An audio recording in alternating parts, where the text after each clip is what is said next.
सर्वमंगलमंगल्ये शिवे सर्वार्थ साधिके शरण्ये त्र्यंबके गौरी नारायणी नमोस्तुते। મિત્રો, શાસ્ત્રોની વાતો આ ચેનલમાં તમારું હાર્દિક સ્વાગત કરું છું। મિત્રો, આ વર્ષે નવરાત્રી 3 ઓક્ટોબર 2024 થી શરૂ થવા માટે જઈ રહી છે અને 12 ઓક્ટોબર 2024 સુધી રહેશે।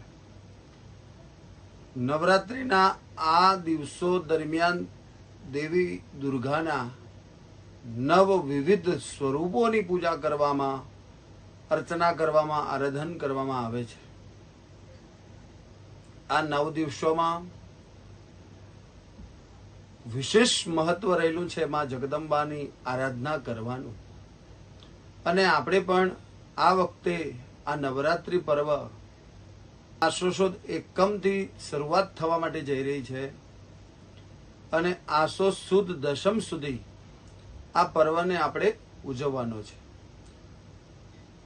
તો આગામી એટલે આવનારો જે ગુરુવાર છે એ 3 ઓક્ટોબર એટલે કે આસો સુદ એકમથી આસો મહિનાની શરૂઆત થવા માટે જઈ રહી છે અને સાથે જ આદ્યશક્તિની આરાધનાના આ પર્વ નવરાત્રીની પણ શરૂઆત થવા માટે જઈ રહી છે। નવરાત્રીના 9 નોરતા હોય છે, પણ આ વખતે નવરાત્રીની 10 દિવસની રહેવાની છે।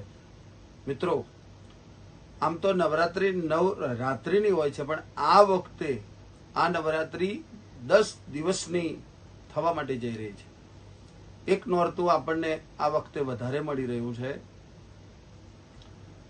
આગામી 5 અને 6 ઓક્ટોબરના રોજ આ વખતે આસો સુદ ત્રીજ 2 આવે છે।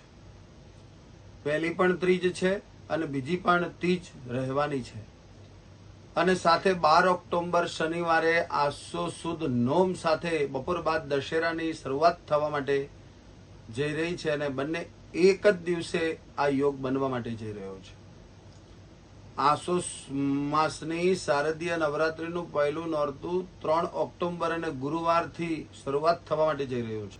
હવે નોરતાની વિગત આપણે સમજીએ તો પહેલું નોરતું 3 ઓક્ટોબર અને ગુરુવારથી, બીજું નોરતું 4 ઓક્ટોબર અને શુક્રવારે, ત્રીજું નોરતું 5 ઓક્ટોબર ને શનિવારે અને પાછું ત્રીજું નોરતું પાછું 6 ઓક્ટોબર ને રવિવારે, ચોથું નોરતું 7 ઓક્ટોબર અને સોમવારે, પાંચમું 8 ઓક્ટોબર અને મંગળવારે, છઠ્ઠું નોરતું 9 ઓક્ટોબર અને બુધવારે, સાતમું નોરતું 10 ઓક્ટોબર અને ગુરુવારે, આઠમું નોરતું 11 ઓક્ટોબર અને શુક્રવારે અને નવમું નોરતું 12 ઓક્ટોબર અને શનિવારે।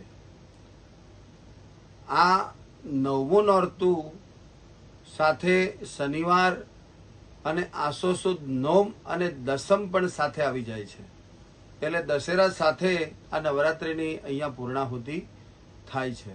હવે મિત્રો, આપણે એ જાણીશું કે નવરાત્રી દરમિયાન ઘટ સ્થાપન ક્યારે કરવું। ઘણા બધા વ્યક્તિઓના ફોન આવ્યા છે, મેસેજ આવ્યા છે કે નવરાત્રીના શુભ મુહૂર્તો અમને બતાવો। તો જો ઘટ સ્થાપનનું સવારે 6:31 થી 8 વાગ્યા સુધીનું બહુ સુંદર અને ઉત્તમ મુહૂર્ત છે। પછી 9 વાગ્યાથી 11:30 બળવાન હોરા પણ બહુ શ્રેષ્ઠ છે। એ સમય દરમિયાન પણ આપણે માતાજીના ઘટ સ્થાપનનું કાર્ય કરી શકીએ છીએ। અને ચોઘડિયાની દ્રષ્ટિ પ્રમાણે જોઈએ એટલે સવારે 11:01 થી બપોરે 12:31 સુધી છે। 12:39 વિજય મુહૂર્તમાં પણ માતાજીનું ઘટ સ્થાપન કરી શકાય છે। બપોરે 12:31 લાભ ચોઘડિયું 2:03 સુધી રહેશે, એમાં પણ આપણે ઘટ સ્થાપન કરી શકીશું। બપોરે 2:01 થી 3:30 સુધી અમૃત ચોઘડિયું છે, એમાં પણ આપણે માતાજીનું ઘટ સ્થાપન કરી શકાય છે। અને સાંજે 5 થી 6:30 માં શુભ ચોઘડિયું પણ છે. એટલે આ ચોઘડિયાની દ્રષ્ટિએ પણ માતાજીનું ઘટ સ્થાપન કરી શકાય છે. અને સાંજે 6:30 થી રાત્રે 8 વાગ્યા સુધી અમૃત ચોઘડિયું પણ છે. એટલે એમાં પણ આપણે માતાજીની સ્થાપના અને ઘટ સ્થાપન કરી શકીએ છીએ. અને રાત્રે 8 થી 9:31 સુધી ચલ ચોઘડિયું છે. એની અંદર પણ આપણે માતાજીના નવરાત્રની ઘટ સ્થાપનની સ્થાપના કરી શકીએ છીએ. તો આ ઘટ સ્થાપનનો મિત્રો સમય આ પ્રમાણે છે. તમારી અનુકૂળતા અને ઘરના વાતાવરણ પ્રમાણે આખો દિવસ આસો સુદ એકમથી જે નવરાત્રનો પ્રારંભ થવા માટે જઈ રહ્યો છે ખૂબ શ્રેષ્ઠ માનવામાં આવે છે. તો ઉત્તમ સમયની અંદર ઘટ સ્થાપન કરવું જોઈએ. મિત્રો, એવું માનવામાં આવે છે કે આ દિવસોમાં માતાજીને પ્રિય વસ્ત્રો પહેરવાથી ભક્તોની દરેક મનોકામના પૂર્ણ થાય છે. દેવી દુર્ગા આ બ્રહ્માંડના રક્ષક છે અને સમયાંતરે તેમણે વિવિધ સ્વરૂપ ધારણ કરીને પોતાના ભક્તોની રક્ષા કરી છે. અને જ્યારે પણ દુષ્ટતાનો પ્રકોપ વધતો જતો હોય છે ત્યારે સર્વશક્તિમાન માતા દુર્ગા પોતાના 9 અલગ અલગ સ્વરૂપોને ધારણ કરી અને ભક્તનું અને આ સૃષ્ટિની રક્ષા એમણે કરી છે. એટલા માટે તો આ 9 શક્તિઓના સ્વરૂપો છે જે 9 રાત્રિ તરીકે એને ઓળખવામાં આવે છે. પ્રથમમ શૈલપુત્રીમ ચ, દ્વિતીયમ બ્રહ્મચારિણી, તૃતીયમ ચંડઘંટેતિ, કૃષ્માંડેતિ ચતુર્થકમ, પંચમમ સ્કંદમાતેતિ, ષષ્ઠમ કાત્યાયનેતિ ચ, સપ્તમમ કાલરાત્રિતિ મહાગૌરીતિ ચાષ્ટમમ, નવમમ સિદ્ધદાત્રી ચ નવદુર્ગા પ્રકીર્તિતાઃ. આ 9 દુર્ગાનું વિશેષ મહત્વ શાસ્ત્રોમાં બતાવ્યું છે. અને પહેલા નંબરમાં માતા દુર્ગાએ પોતાનું જે સ્વરૂપ છે એ શૈલપુત્રી તરીકેનું સ્વરૂપ ધારણ કર્યું હતું. અને બીજા નંબરમાં બ્રહ્મચારિણી, ચંડઘંટા, કુષ્માંડા, સ્કંદમાતા, કાત્યાયની, બ્રહ્મચારિણી, મહાગૌરી અને સિદ્ધિદાત્રીના રૂપમાં આવી અને રાક્ષસોનો સંહાર કરી અને પ્રકૃતિ અને સૃષ્ટિને માં જગદંબાએ બચાવી હતી. અને તમને જણાવી દઉં કે નવરાત્રી દરમિયાન કયા દિવસોમાં માં દુર્ગાના કયા સ્વરૂપની પૂજા કરવામાં આવે છે. તો માં દુર્ગાના જે સ્વરૂપ છે એ આ દિવસોમાં કયા વસ્ત્રો પણ મનુષ્ય ધારણ કરવા જોઈએ એ બધું જ આ સમયમાં બતાવું છું.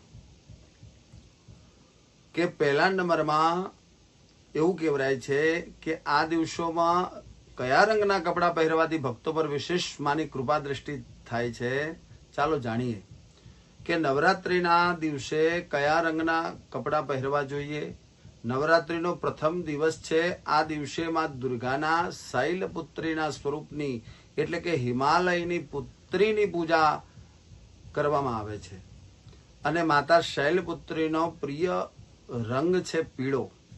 આવી સ્થિતિમાં નવરાત્રીના પહેલા દિવસે પીળા રંગના જો વસ્ત્ર પહેરવામાં આવે તો આપણા માટે શુભ માનવામાં આવે છે. નવરાત્રીના બીજા દિવસે ભક્તોના જીવનમાં વિકાસ અને સફળતા મેળવવા માટે બ્રહ્મચારીની પૂજા કરવામાં આવે છે. અને જીવનમાં સફળતા મેળવવા માટે શિસ્ત હોવી જરૂરિયાત છે. અને આ દિવસે લીલા રંગના વસ્ત્ર કપડાં પહેરવા જોઈએ.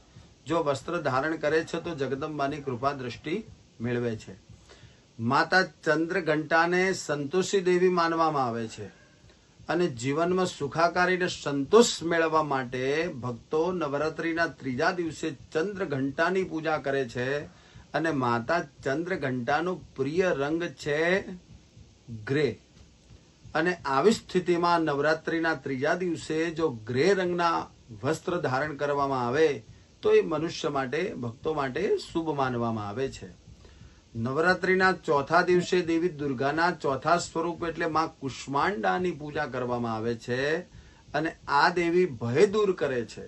સફળતાના માર્ગમાં ભય સૌથી મોટો અવરોધ માનવામાં આવે છે. અને માતા કુષ્માંડાનો પ્રિય રંગ નારંગી માનવામાં આવે છે. અને આવી સ્થિતિમાં આ દિવસે નારંગી રંગના વસ્ત્ર પહેરવામાં આવે તો એ શુભ અને શ્રેષ્ઠ માનવામાં આવે છે. અને મિત્રો, નવરાત્રિના 5મા દિવસે માતા સ્કંદ માતાની પૂજા કરવામાં આવે છે. અને આ દેવીને શક્તિ આપનારી દેવી માનવામાં આવે છે. અને તેની પૂજા કરવાથી ભક્તોને તેમના કાર્યમાં સફળતા મેળવવાની શક્તિ મળે છે. અને આવી સ્થિતિમાં જો ભક્તજનો આ દિવસે સફેદ વસ્ત્રો ધારણ કરે તો શુભ માનવામાં આવે છે. નવરાત્રિના 6ઠા દિવસે માતા કાત્યાયનીની પૂજા કરવામાં આવે છે. અને તે સ્વાસ્થ્યની દેવી છે. જીવનમાં સફળતા મેળવવા માટે શરીરનું સ્વસ્થ હોવું ખૂબ જરૂરી છે. દેવી દુર્ગાના આ સ્વરૂપની પૂજા કરવાથી ભક્ત સ્વસ્થ રહેવાની ઈચ્છા રાખે છે. અને સાથે મા કાત્યાયનીના લાલ રંગ ખૂબ પ્રિય છે. આવી સ્થિતિમાં જો ભક્તજનો આ દિવસે લાલ રંગના વસ્ત્ર પહેરે તો શુભ માનવામાં આવે છે. દેવી દુર્ગાના 7મું સ્વરૂપ એટલે કાલરાત્રિ છે. કાલ એટલે સમય અને રાત્રિ એટલે રાત. માતા કાલરાત્રિ તે રાત્રે સાધના દ્વારા પ્રાપ્ત થતી તમામ સિદ્ધિઓને આપે છે. અને નવરાત્રિના 7મા દિવસે તેમની પૂજા કરવામાં આવે છે. અને માં કાલરાત્રિને વાદળી રંગ ખૂબ પ્રિય છે. આવી સ્થિતિમાં ભક્તજનો જો આ દિવસે વાદળી રંગના વસ્ત્ર ધારણ કરે તો ઘણા શ્રેષ્ઠ અને શુભ માનવામાં આવે છે. અને મિત્રો, નવરાત્રિના 8મા દિવસે દેવી દુર્ગાના 8મા સ્વરૂપની એટલે મહાગૌરીની પૂજા કરવામાં આવે છે. પાપોના ઘેરા આવરણમાંથી મુક્તિ મેળવવા માટે, આત્માને ફરીથી શુદ્ધ અને સ્વસ્થ બનાવવા માટે જગદંબાનું આરાધન કરવામાં આવે છે. અને માતા મહાગૌરી છે ને ગુલાબી રંગ એમને બહુ પ્રિય છે. આ દિવસે ભક્તજનો ગુલાબી રંગના વસ્ત્ર ધારણ કરે તો શુભ માનવામાં આવે છે. અને નવરાત્રિમાં દુર્ગાનું 8મું જે સ્વરૂપ છે એ ભગવાન શિવે દેવીના આ સ્વરૂપની ઘણી સિદ્ધિઓ પ્રાપ્ત કરી હતી. અને એનાથી આ ગુલાબી રંગ ખૂબ પ્રિય માનવામાં આવે છે. અને મિત્રો, હવે લાસ્ટમાં એવું કહેવાય છે કે નવરાત્રિના 9મા દિવસે દેવી સિદ્ધિદાત્રીની પૂજા કરવામાં આવે છે. અને દેવી સિદ્ધિદાત્રીને જાંબલી રંગ બહુ પ્રિય છે. અને આ દિવસે જો ભક્તજનો જાંબલી રંગના વસ્ત્ર પહેરે તો જગદંબાના આશીર્વાદ એમના ઉપર પૂરેપૂરા વરસે છે અને શુભ માનવામાં આવે છે. નવરાત્રિનું મહત્વ મિત્રો આ છે. 9 અલગ અલગ પ્રકારની શક્તિઓ નવરાત્રિ દરમિયાન એ મનુષ્યના ઘરમાં, પરિવારમાં, સંસારમાં, જીવનમાં, મંદિરમાં, માર્ગમાં, તમામ ક્ષેત્રોની અંદર આ જગદંબાના સ્વરૂપને જોવામાં આવે છે. તો નવરાત્રિ દરમિયાન હવે આપણે એ સમજીશું કે આપણે નવરાત્રિ દરમિયાન શું શું કરવું જોઈએ, કઈ કઈ બાબતમાં ધ્યાન રાખવું જોઈએ. તો સર્વપ્રથમ નવરાત્રિના પાવન પર્વ નિમિત્તે ઘરનું મંદિરને પ્રથમ શુદ્ધ કરવું. મંદિરના દીવા કાળા પડી ગયા હોય તો એને સાફ કરીને સ્વસ્થ કરવા. ઘરમાં ગંગાજળ છાંટવું. અને શુદ્ધ દરેક ફોટાઓ હોય, મંદિરમાં મૂર્તિઓ હોય તો એને નવડાવી ધોડાવી શ્રેષ્ઠ કરી અને મા જગદંબાને ફરીથી નવેસરથી ત્યાં સ્થાપના કરવી જોઈએ. સ્થાપના દરમિયાન જો તમારાથી શક્ય બને તો 9 દિવસ સુધી માતાજીનો અખંડ દીવો રાખવો જોઈએ. જવારા પણ વાવવા જોઈએ. ઘટ સ્થાપન પણ કરવું જોઈએ. જો તમે કરતા આવ્યા હોય તો તમારે કરવું જોઈએ. અને જો તમે નથી કરતા આવતા અને આવી રીતનું ઘટ સ્થાપન કે દીવો, અખંડ દીવો વગેરે નથી કરતા તો પછી તમારે 9 દિવસ સુધી સવાર સાંજ માતાજીની આરતી પૂજા કરવી જોઈએ. દીવો સવાર સાંજ કરવો. અને 9 દિવસ સુધી માં જગદંબાના નવારણા મંત્રનો જપ કરવો જોઈએ. આ સમય દરમિયાન, નવરાત્રી દરમિયાન ક્રોધ ન કરવો. આહાર વિહારમાં ખૂબ શુદ્ધતા અને સાત્વિકતા રાખવી. એક ટાઈમ શક્ય બને તો ભોજન કરવું. આમ તો 9 દિવસના 9 ઉપવાસ કરવા જોઈએ. પણ જો શરીરને લાગતો કોઈ પ્રશ્ન ઉત્પન્ન થાય છે, ગેસને લાગતી કોઈ સમસ્યા સર્જન થાય છે તો એક ટાઈમ ભોજન કરવું જોઈએ. 9 દિવસ સુધી માતાજીનું આરાધન કરવું. ખૂબ શાંતિ રાખવી. ઘરમાં પતિ પત્ની જોડે નાની મોટી બાબતમાં કજિયા કંકાસ જેવું વાતાવરણ ઊભું ના થાય એમાં એકબીજાએ પરસ્પર ખૂબ સાવધાની રાખવી જોઈએ. બાળકો ઉપર પ્રેમ રાખવો જોઈએ. અને દીકરી એટલે લક્ષ્મી એટલે જગદંબાનું સ્વરૂપ માનવામાં આવે છે. ખૂબ પ્રસન્નતાપૂર્વક ઘરમાં વ્યવહાર કરવો જોઈએ. આવું જો આપણે નવરાત્રી દરમિયાન કરીએ છીએ તો જગદંબાના આશીર્વાદ આપણા ઉપર, કુળદેવીના આશીર્વાદ આપણને, આપણા પરિવારને મળે છે અને આપણું જીવન ખૂબ ધન્ય અને સુખી બને છે. તો મિત્રો, આ નવરાત્રી પર્વનો આ મહિમા મેં તમારા સુધી પહોંચાડ્યો છે.